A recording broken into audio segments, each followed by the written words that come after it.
Hey guys, welcome to the video. My first video, actually. I'm gonna be taking you guys along for the ride with me, taking this car that has been sitting for, oh gosh, at least probably 20, 25 years to something that is a runner driver, you know, going to town rig, and gonna be doing, you know, whatever it takes to get this thing from sitting to driving. You know, it's probably gonna have to go through the fuel system, probably do tune-up, oil change, you know, brakes, all that stuff. All the stuff that you need to make a car work again. So yeah, 1960 Chevrolet Bel Air. 4-door sedan. I don't know a ton about this car. My dad acquired it from Arizona.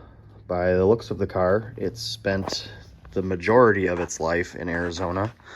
Car's pretty solid. Got some holes in the floor, probably from just the carpet holding moisture over the years. It's relatively complete. Give you guys a little walk around. You can see it's pretty straight. The hood hinges got bent from them not being oiled and people trying to close it, and they just don't like it when they're not oiled. But yeah, it's a pretty solid, pretty straight car. I do have the gas tank out already. I wanted to get more of this on video, but I kind of am a chicken when it comes to doing things on camera, so I just kind of had to work up the courage, and a couple of my friends kind of talked me into it, so I said, fine, I'll do it. Yeah, this thing's pretty cool. I mean, it had most of the interior in it when we got it. You could see some of the seats. We got some of the seats right here. Pretty messed up and cooked from the Arizona sun.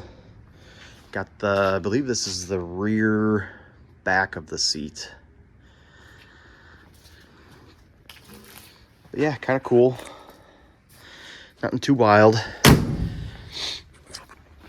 Now I have got this car to idle for a couple seconds just by dumping some fuel down the carb. There was a couple things I had to kind of play with. I got to figure out, for some reason, it's not getting power to the coil when you turn the key forward. And I'm not really sure why that is. I don't know much about these older cars, but somebody was already in here. I don't know if you guys can see that, but there's kind of some shitty splices. But yeah, this thing's been off the road for quite some time.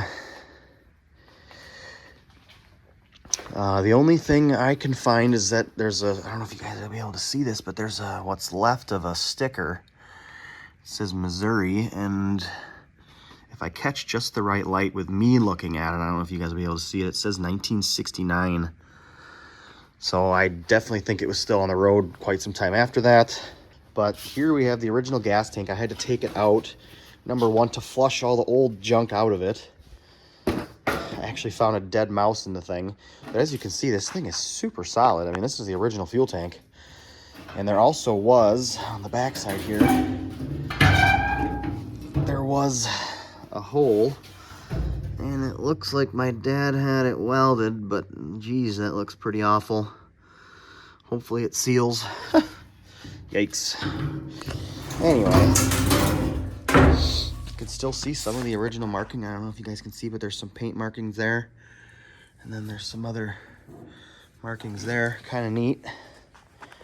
So yeah, some of the parts I bought, I did your basic tune-up, you know, wires, cap, rotor, coil, plugs.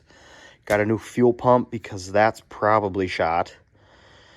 I don't really want to do an oil change, and then if the diaphragm's tore, have it dump all the gas in the fresh oil. I got some radiator hose. The car did not come with a radiator. I have that coming. So hopefully I can get all this stuff on this car and get this thing idling on its own. Tonight, I think I'm gonna tackle at least the fuel tank and then start piecing the fuel system together. I got to get the sending unit in the tank, get the tank up under the car by myself. That should be interesting. I'll set up a time lapse so you guys can watch me struggle with that. Give me fuel, give me fire, give me that which I desire. Ooh.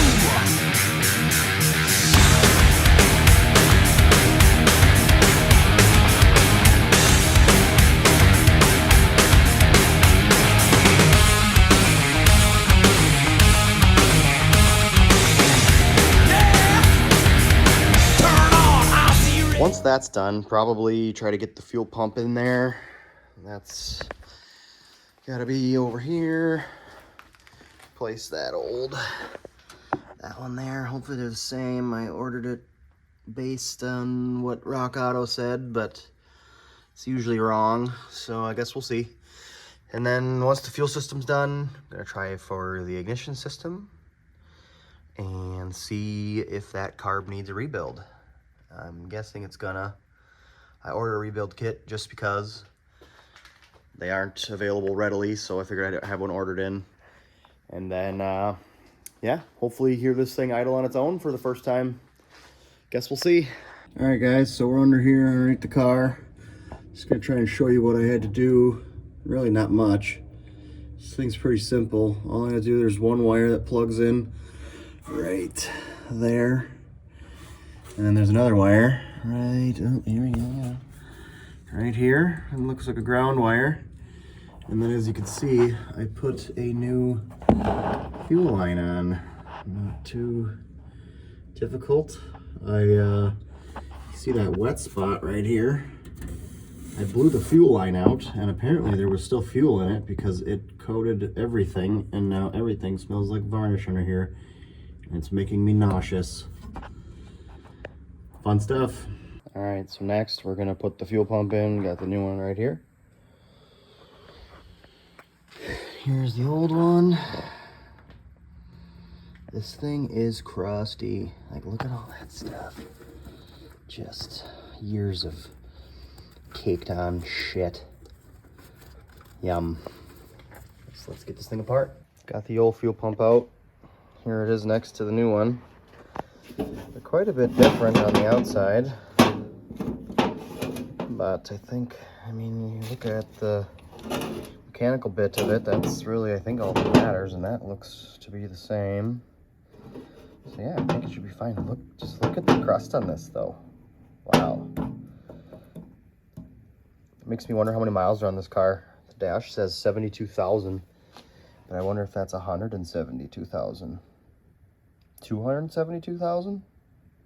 I don't know. Let's put the new one in. Well, that's annoying. These are the bolts that were holding the factory fuel pump to the block. As you can see, if I can not drop everything. Got plenty of bolts sticking out. See? So the new one, not so much. So can't do anything about that tonight because the parts stores are all closed and the hardware stores are closed. So I guess I'll have to get some new hardware tomorrow.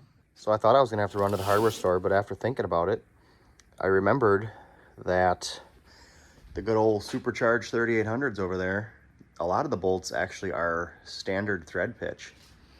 So I have these two exhaust manifold studs that should be plenty long enough. I might cut off that nipple off the tip there. You can see that.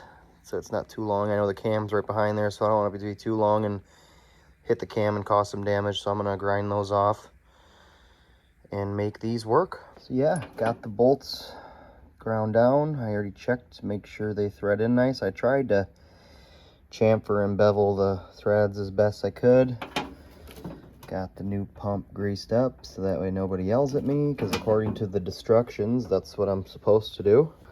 Now let's put this thing on and get one step closer to starting this thing. No fuel pumps on. Now I just gotta make a rubber line go from this guy to there. Then I gotta decide how I want to get from here to the carb. Not sure if I want to chop up the stock steel line, to make it happen, but I think I have to because of this style thread.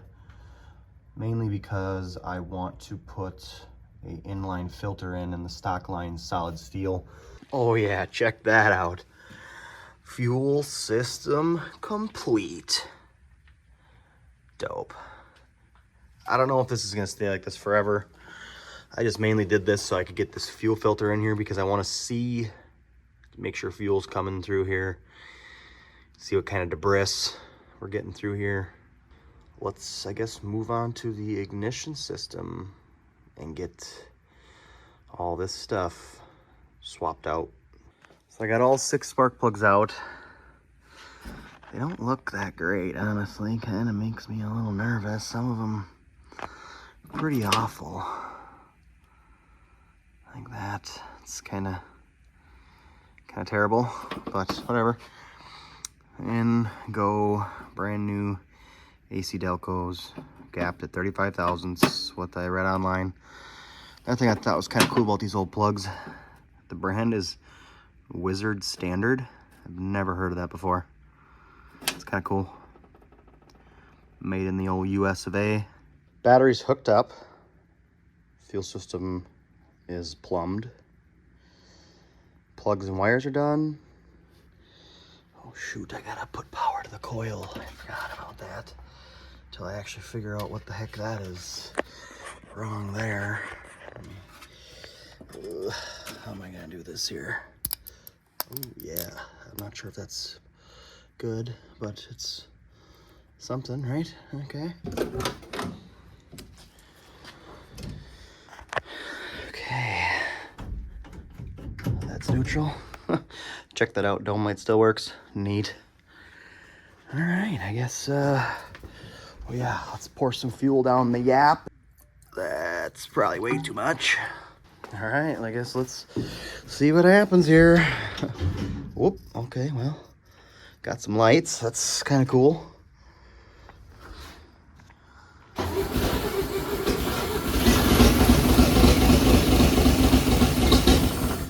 Okay.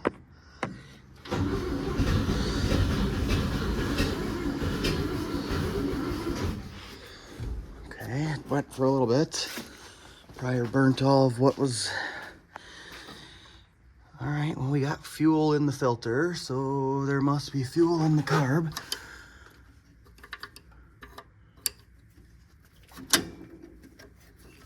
Where's this fucking throttle linkage here?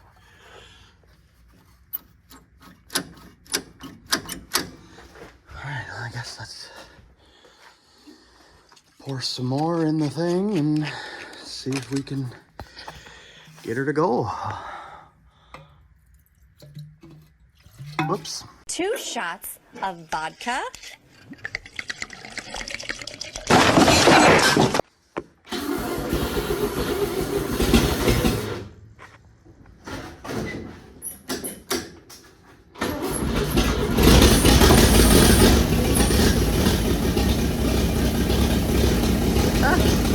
No shit. Look at that. Generator light.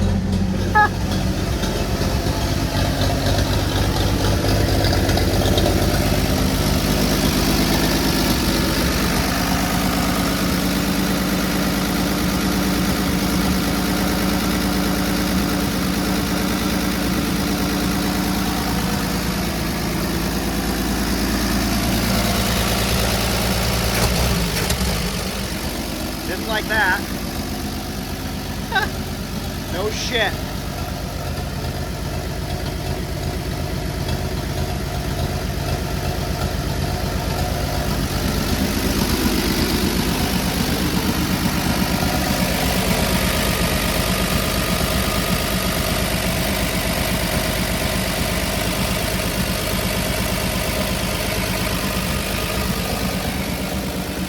Wow, I cannot believe that. All right, probably shut her down.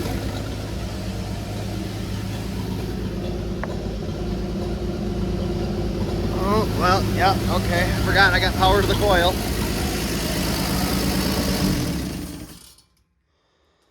Wow, would you look at that? Oh, would you look at this? I am shocked. Wow. Huh. Can't believe that. Just kind of went for it. That's unreal. Cool. Well, next will be get the radiator in it so that we can leave it run. I'd like to figure out why the coil isn't getting power when the key is forward. So that way I don't have to pull the power wire off of the battery every time. But wow, that thing fired right up and ran. It was a little clattery up top, but probably no oil up there. I mean, as far as I know, this thing probably hasn't ran in at least 15 years, probably more like 20, maybe 25, I don't know. But wow, how neat is that? Just like that, she runs.